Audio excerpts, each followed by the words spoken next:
High, আমি মেঘা। আমি আজও আর একটা কবিতা নিয়ে তোমাদের সামনে উপস্থিত হয়ে গেছি। কবিতার নাম বেহুলা, কলমে কবি অঞ্জন কুমার বন্দ্যোপাধ্যায়।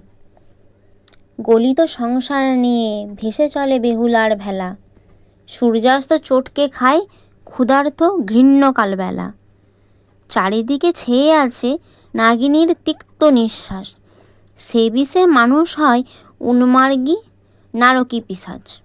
দহের জলের মাথা নত থাকে বেহুলার জোরে, বেহুলাই মুক্তিপ্রাণা, বেহুলাই অমৃত শিওরে। ধন্যবাদ।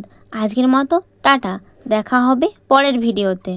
তোমরা কিন্তু কমেন্ট করে জানিও কেমন লাগলো এই কবিতাটা।